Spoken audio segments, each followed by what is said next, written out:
ẹ̀yin ènìyàn wa àfojúdi ti pa ọ̀dọ́mọbìnrin yìí o ó dẹ̀jà o ó lọ ṣe fọ́nrán eégún olólù nílùú Ìbàdàn eégún tí wọ́n ní obìnrin kì í wò wípé obìnrin ò gbọ́dọ̀ wò ọ̀dọ́mọbìnrin yìí ó lọ ṣe fọ́nrán ẹ̀ ó lọ jù sórí TikTok ó dẹ̀jà ṣùgbọ́n lẹ́yìn ìgbà tó dẹ̀jà yẹn òun náà ojú ẹ̀ ti rí ohun tí kò yẹ kójú ẹ̀ rí ṣe ló sáré sá wá bá àwọn ọlọ́jẹ̀ nílùú Ìbàdàn ibi tí wọ́n ti ń gbé eégún olólù pé kán gba òun o àtọjọ́ tóun ti ṣe fọ́nrán eégún olólù wípé ara òun ò balẹ̀ o ẹ̀jẹ̀ ti ń gbẹ lára òun o ojoojúmọ́ lòun rí nǹkan oṣù o wọ́n ní etí lobìnrin fi ń gbóhùn orò obìnrin kì í wò ìwọ ní wàá wò ó ti dẹ̀jà ṣe mo ẹni tó bá ti ṣe nǹkan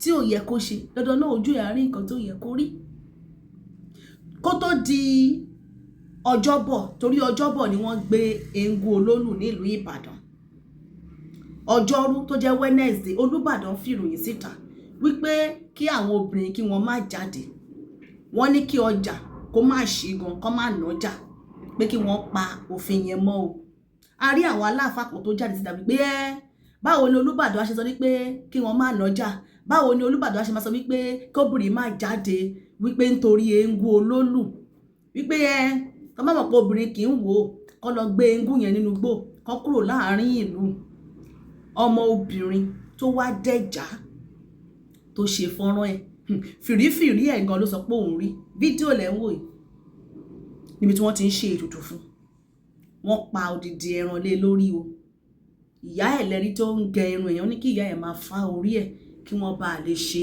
ètùtù fún ṣẹ́rí ẹ má jẹ́ ká máa dẹ́jà tó bá ní kinní yìí má ṣe obìnrin kì í wò má wò gbogbo ìlú kò sí ìlú tó ní àṣà àti ìṣe wọn kí ló wá dé tẹ̀ ń ṣe àfojúdi ẹ̀yin ènìyàn wa fọ́nrán yẹn à á gbé ohun sí kẹ́ bá wa rí ṣùgbọ́n ibi tí wọ́n ti wá ń pa ẹran odidi ẹran ló fi wẹ̀ o odidi ẹ̀jẹ̀ ẹran ni wọ́n dà sí lórí tó fi wẹ̀ gbogbo fídíò yẹn fún fídíò yẹn ó wà nínú Telegram Àṣàkẹ́ TV News lábẹ́ ètò tẹ́ bá wa ń wò yìí ẹ gbé ọwọ́ lé líǹkì Àṣàkẹ́ TV News níbi tí wọ́n ti ṣe ètùtù yẹn fún ní ẹ̀kúnrẹ́rẹ́ ṣùgbọ́n ibi tí wọ́n ti ń gẹ irun ẹ̀ àti àwọn kan tó kù tí wọ́n ṣe àáfi ohùn sí ẹ bá wa gbọ́ níbí ṣùgbọ́n àwọn fọ́nrán tó kù torí ìkànnì yìí wọ́n fẹ́ kọ bí ẹ̀jẹ̀ ẹ bá wa wò lórí ashaketvnews.com tó bá ní nǹkan jẹ́ èèwọ̀ ẹ má máa dẹ̀jà àfojúdi ó ti pa ọmọdébìnrin yìí o torí wípé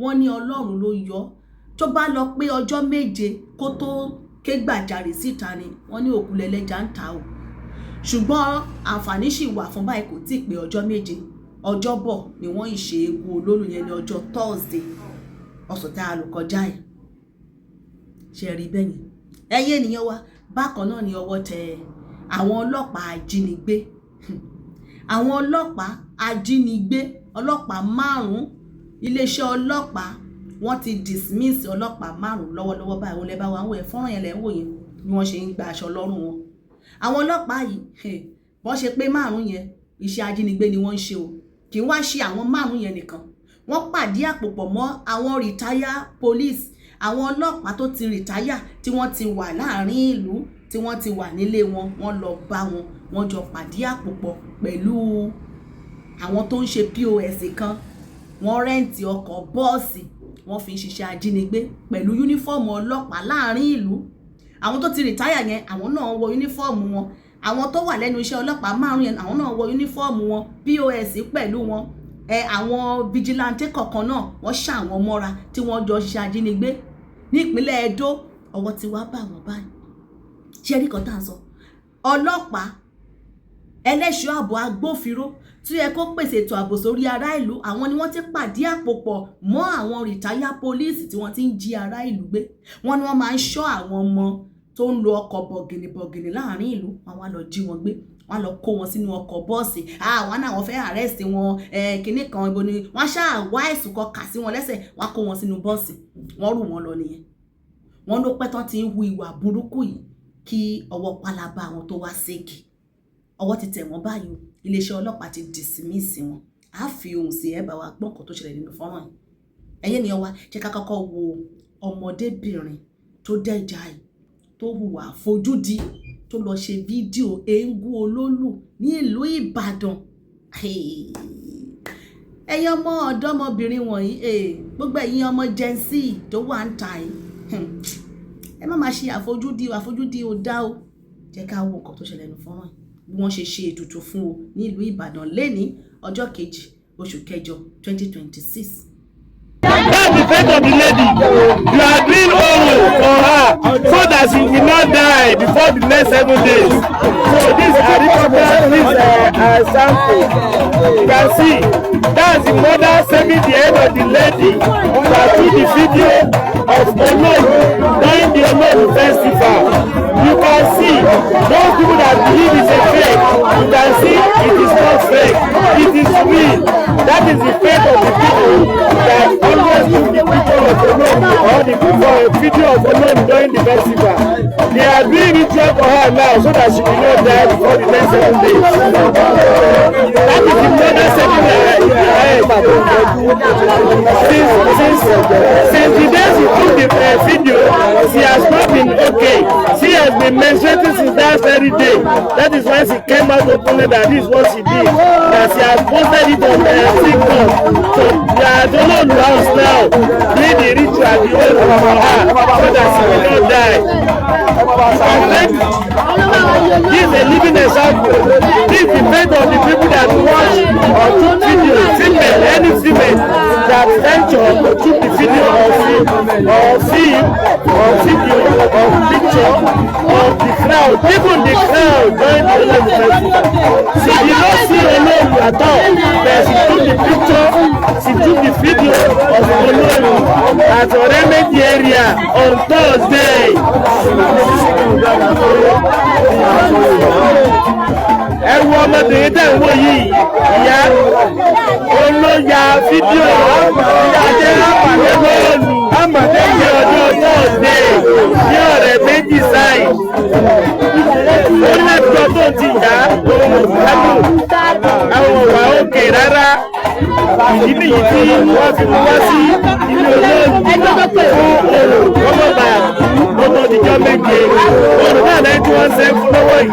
Ìyá rẹ̀ gẹ́gẹ́gẹ́gẹ́ ó bá fọ́ orí rẹ̀ ẹ̀rọ tí wọ́n bá kọ olóòrùn ni wọ́n gbé sílẹ̀ yẹn.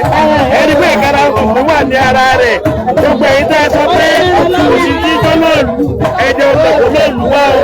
Ẹ̀rọ bó ṣe bẹ̀rẹ̀ lọ́wọ́ àwọn àkàrà fún wa nílé abẹ́rẹ́ tí wọ́n bá ti pa tó ní ṣe ìràpadà fún nípa ẹsẹ̀ rí dáadáa. Ẹ̀rí màmá ẹ̀ ló bá fọ́ orí ẹ̀jẹ̀ kó sí láyà wọ́n gbà sọ pa sí lọ́rùn kó wọ́n bá a kú. Ìràpadà náà ṣe fún yẹn o ẹ máa wò ó ẹ̀yin tẹ́ ẹ̀jà ẹ máa ṣàdúrà fún ẹjọ́ tó yọ náà ẹ bá lè ṣàdúrà fún.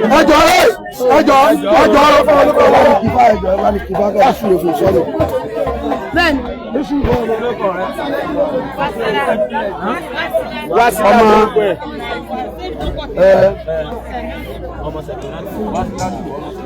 ẹ sọ̀rọ̀ sókè ẹjọ́. Àṣẹ àṣẹ ẹ̀yin tí a bá láwọn ìfá Fọládé ló ń ṣe àdúrà fún báwa ìbọ̀ṣẹ̀ Alábàásìkìdá o, adásọ mọ́mẹ̀rú, aládébẹ̀mbádá sí. Olùmọ̀ọ́sá ìgbà. Ìgbére jẹjẹ. Ọ̀pọ̀ ọba òrìṣà. Ọ̀pọ̀ ọba nẹsẹ̀ o. Àṣẹ o. Yeye kọ́ ọba nẹsẹ̀. Àṣẹ. Orí kọ́ ọba nẹsẹ̀ o. Àṣẹ. Láti torí wá sí láti ọmọ ti sẹ̀kì láti. Babaláwo mi dẹ̀ bá túnbẹ̀ fọmọ ẹjọ́. Ọ̀yọ́kọ̀rẹ́. Bléèdì kú. Bléèdì kú. Ẹ fún mi, bléèdì kọ́ ààrẹ. Ó yá wọ́n láti rẹ̀. Àwọn àlera lọ́wọ́ ni. Ó yá. Ẹ jẹ́ wọ́n fà nǹkan wọn fúnra wọn ni o.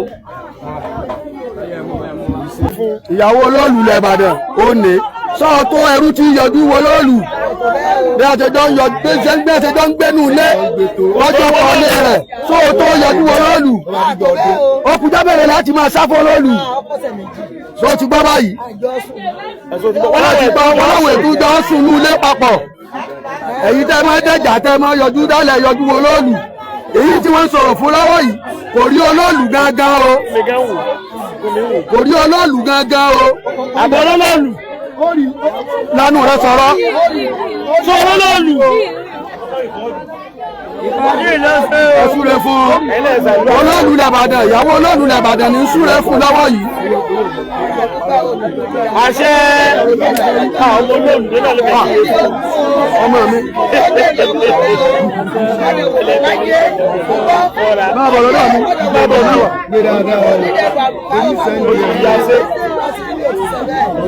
wọ́n nà lọ́rẹ́ kó sún yìí ni. pẹ̀lẹ́ pẹ̀lẹ́. kúkú òjijì o. kí lorúkọ rẹ̀? Wásílà ọmọ Ṣẹ̀kínátù.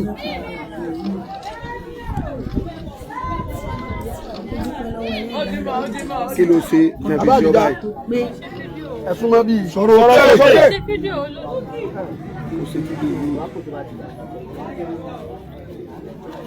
kí wàá lórí tẹ̀fíṣọ́ báyìí? kí ló ṣẹlẹ̀ sí wọ̀rọ̀ gẹ́gẹ́ láti pàṣẹ fi ṣe?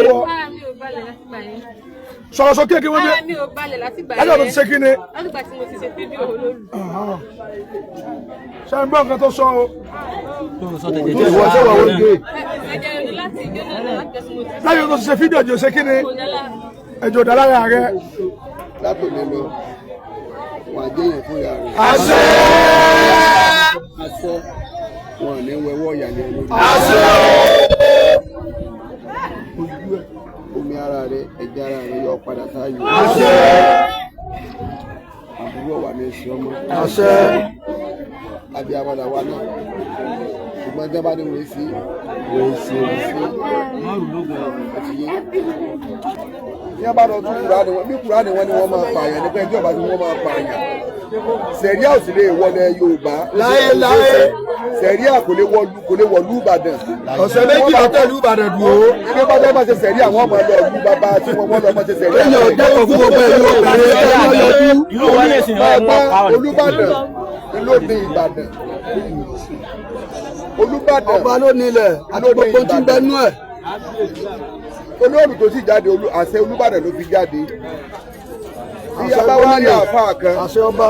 tí ń dọ́gbọ́n tiẹ̀ ń kọ̀rọ̀ òun nìyẹn bọ́bádélé wa yóò bá màmú bọ́bádélé wa yóò bá pásítọ̀ tó ti yé àbọ̀ kéwú lókè tó bá kéwú dáadáa kò ní máa sọ ọdún tí ń sọjá rẹ̀. obìnrin ìlọjẹ. látòní lọ àbúrò ní í ṣe ọmọ ọ̀là láàfíà ọ̀là láàfíà o ǹjẹ́ wọ́n náà gbà tó débi wọ́n bú ọ́n gbà tó débi. ìwà àtàwọn lẹjọ wá. ìwà àtàwọn lẹjọ wá. ìwà àtìyá rẹ àbúrò ẹjọ sọ̀rọ̀ pẹ̀lú òkè àtàwọn ẹbí rẹ. ẹ ṣe kábíyèsí.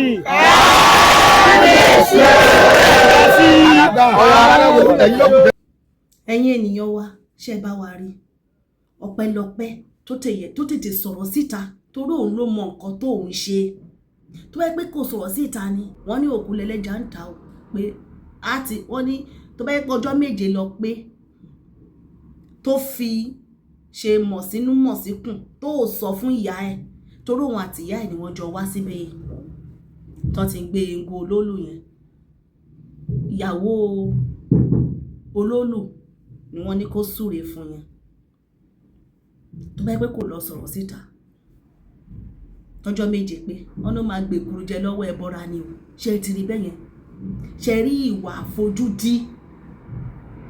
ìwà àfojúdi ò dáa ká máa dẹ́jà kíní yìí wọn kì í ṣe báyìí wọn kì í wà ní àìwọ́ náà wàá ṣe é ó pamọ́ ó dẹ̀ ṣe fọ́nrán yẹn gẹ́gẹ́ bí àlàyé tó ṣe ó lóun ò tẹ̀ tí ì rí eégún olólù gọ̀gọ̀ fúnra ẹ̀ ṣùgbọ́n ó ti ṣe fọ́nrán gbogbo àwọn nǹkan tí wọ́n ń ṣe níbẹ̀ tó bá yẹ pé wá ti wá fojú kan eégún olólù nǹkan torí wọ́n bèèrè lọ́wọ́ ẹ̀ pé ṣé o ti rí eégún olólù òní rárá bóyá irọ́ dẹ̀ ló pa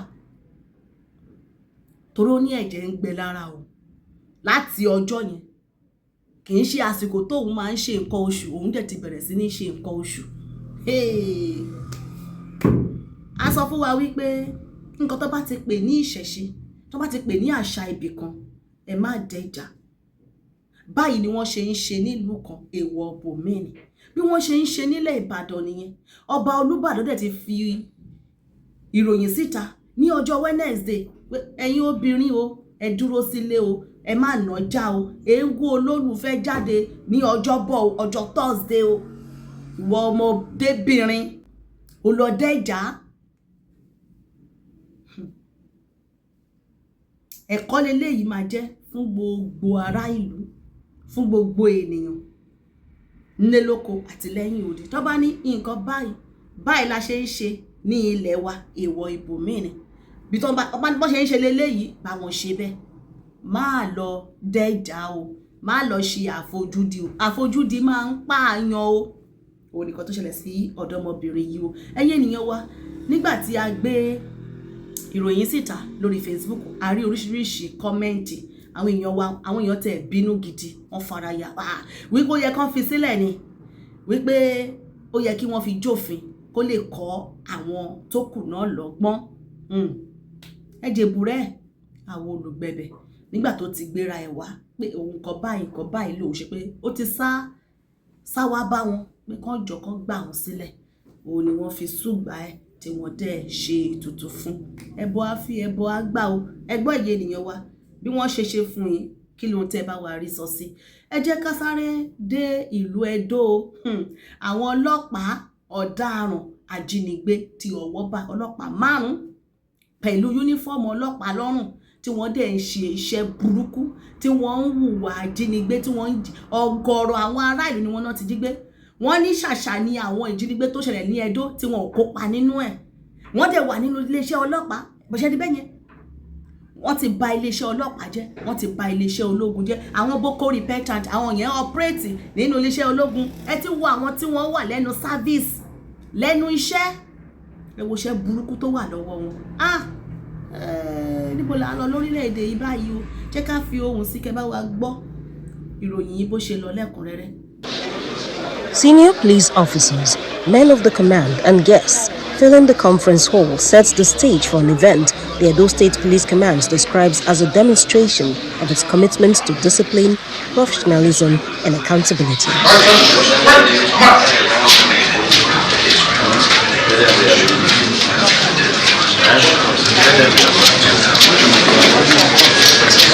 Moments later, the dismissed officers are led into the hall under tight security as the dedicating ceremony begins.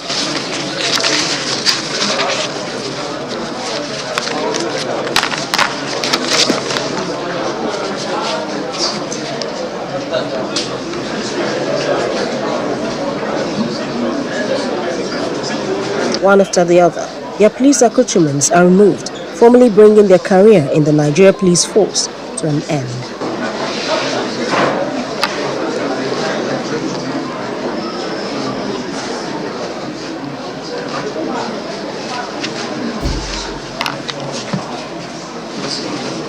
The ceremony is followed by a press briefing, where the police public relations officer, ASP Enoekwedem, says the dismissals are the result of an extensive investigation into a criminal syndicate involving serving and dismissed police personnel, commercial bus drivers, and civilian accomplices.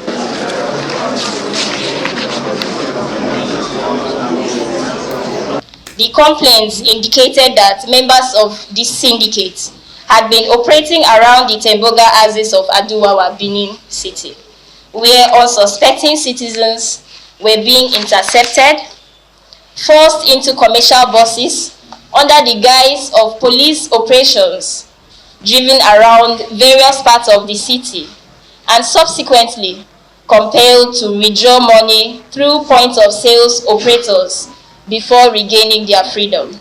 The police say more than 11 victims have identified members of the syndicate, while investigations also reveals the involvement of 7 police officers, dismissed personnel, and their civilian collaborators. As part of the disciplinary measures, 1 inspector is reduced in rank, 5 officers are dismissed from the force and are to be prosecuted, while another officer, declared a deserter, remains at large. Force number 516228. Corporal Modi Philip, attached to Okwaye Division. Force number 516456. Corporal Destiny Emmanuel, attached to Department of Operations. Force number 516291. Corporal Uwase Emmanuel, attached to Police Mobile Force Squadron 60. Force number 515970. Corporal Okon Elvis, attached to Police Mobile Force Squadron 60. Force number 515965, Corporal Samuel David Obeten, attached to Police Mobile Force Squadron 82. The command says the action reflects the determination of the Inspector General of Police to strengthen internal discipline and ensure that any officer found engaging in extortion, corruption or other criminal activities is made to face the law.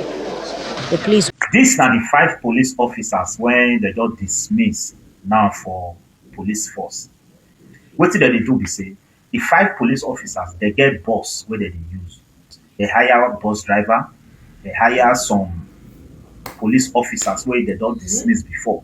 They go out and join themselves. They get POS operative where they use. One person where they do POS. The POS now that they receive money from their victims. What did they do? Maybe the days where they don't take get work, maybe the day off that day. These 5 policemen with those police where they don't get dismissed and even vigilantes, some vigilantes they join them. You understand? They go they drive around Benin. And then they drive around, who they find? They find fine boys. Boys where they drive good cars, boys where dress well, boys where they come out for supermarket and boutique. They go just bracket them. Carry them, say that they carry them go station. Because say maybe for there they'll say that the boys are Yahoo boys, the boys are this, they'll just try pin something for the boys' head. You understand? From there now they'll put the boys for inside the bus. What they tell they do their operation, they will drive around Benin.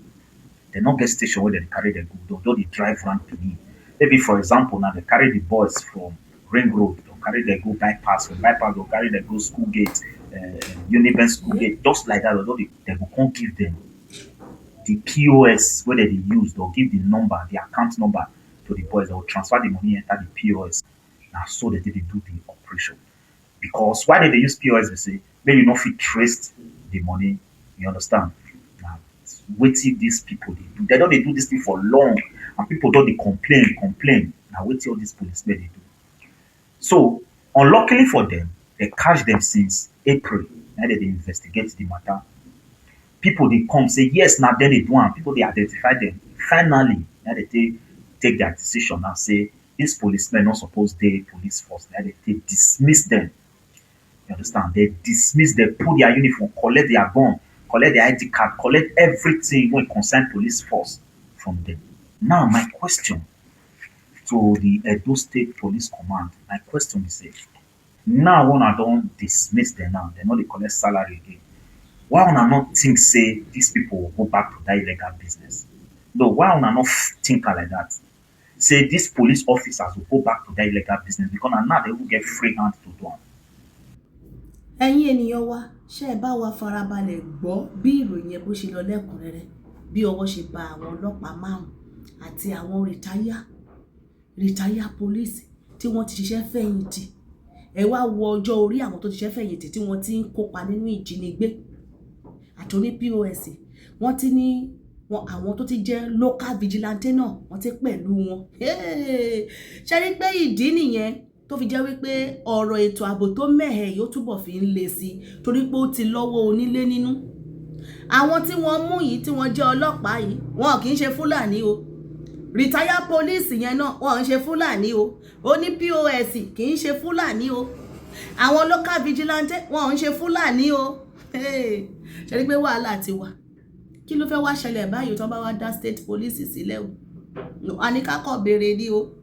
Nígbà tí irú àwọn eléyìí ti ń ṣe irú tó ti hurú ìwà yìí kì í ti ṣe Fúlàní leléyìí o àbí ọlọ́pàá tẹ̀ wọ́n yìí tí wọ́n ń gbaṣọ lọ́rùn wọn yìí ọmọ Ẹdó ni wọ́n retire police ọmọ Ẹdó ni ṣe rí kọ́tà sọ wọ́n ti fi ìwà burúkú owó torí owó tẹ̀ wá ní ròpẹ́ méjì Ọlọ́run ló mọ iye ẹ̀mí tá ti tọwọ́ wọn bọ́ báyìí torí wọ́n ti jí àwọn míì gbé tó yẹ pé ó máa mọ̀ wọ́n tí wọ́n á jọ mọ́ra wọn á wò pé ọ̀ka máa fò wọ́n ti mẹ́ni yẹn kúrò Ọlọ́run ló mọ iye ẹ̀mí tó ti bọ́ lọ́wọ́ wọn wọ́n dẹ̀ wà nínú iléeṣẹ́ ọlọ́pàá so wọ́n dẹ̀ ti jọjọ máa lọ sí operation náà pé wọ́n fẹ́ lọ arrest àwọn Fúlàní wọ́n jọ ń lọ wọ́n jọ ń ṣèpàdé nínú ọ́fíìsì bí wọ́n ṣe fẹ́ rìn àwọn gan fúnra wọn wọ́n ń ṣiṣẹ́ ajínigbé ṣe rí pé ó ti lọ fà báyìí iléeṣẹ́ ọlọ́pàá ṣe rí gbogbo eléyìí tẹ́ ẹ sọ pé ẹ̀ ń gbaṣọ lọ́rùn wọn ẹ̀ ń dismiss wọn yẹn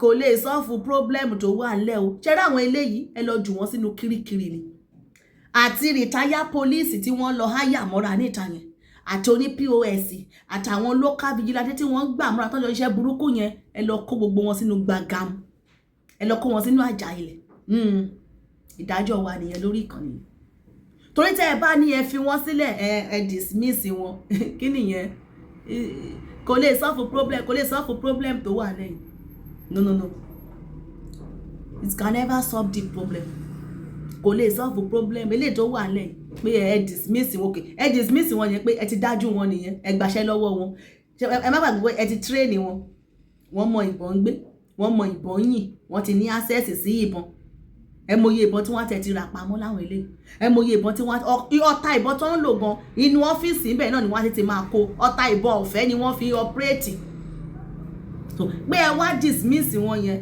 kò lè solve matter o àwọn eléyìí kẹfì wọn jófin kò tẹ̀ yẹ kí ẹjọ́ wọn pẹ́ rárá ẹ má máa sọ pé wọ́n gbé wọn lọ kóòtù wọ́n lọ wọ́n ń bọ̀ ẹ ti rí wọn nìyẹn evidence ti wà ẹ dájọ́ wọn lẹ́ẹ̀kan náà torí tẹ́ ẹ bá máa ṣe bẹ́ẹ̀ kò ní kọ́ àwọn tó kù lọ́gbọ́n á túbọ̀ máa tẹ̀síwájú ni ìjínigbé á túbọ̀ máa aṣèkí ni wọ́n máa upgrade ni torí bẹ́ẹ̀ ṣe ní ẹ dismiss wọn yẹn tẹ́ni kí wọ́n máa lọ yẹn ẹ gbàṣọ lọ́rùn wọn ó dẹ́ ìgbà tó bá ní ẹ ṣe freedom fún wọn ni ẹ ṣe freedom fún wọn wọ́n túbọ̀ free torí wọn ò free tẹ́lẹ̀ wọ́n ń yọ ń ṣe ni báyìí wọ́n wá graduate ni wọ́n wá bẹ̀rẹ̀ iṣẹ́ yẹn ní pẹ̀rẹ̀ o ẹ kó wọn lọ sínú gbàgàm kirikiri bó jẹ́ kùjé ẹ kó wọn lọ síbẹ̀ kí wọ́n lọ sáàfù ìjọba níbẹ̀ láì jẹ́ bẹ́ẹ̀ pé ẹ dismiss wọn yẹn a sì rí fídíò ní pé wọ́n dismiss wọn ó dà bóyá ká máa retí ìgbésẹ̀ míì tó bá máa tẹ̀lé ẹgbẹ́ ìyẹn ènìyàn wa èyí tá a sọ yìí kí lẹ bá wa rí sọ sí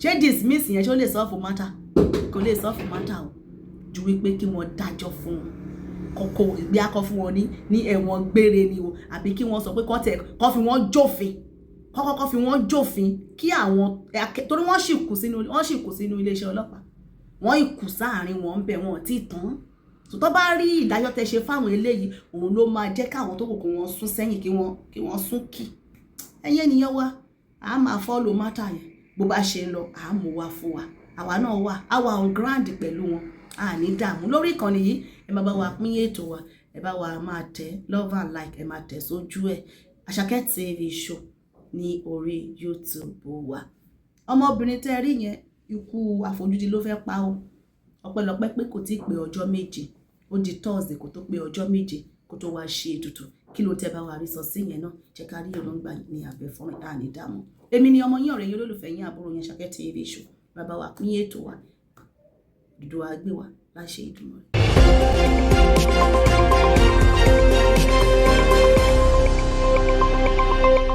Àṣàkẹ́ TV show.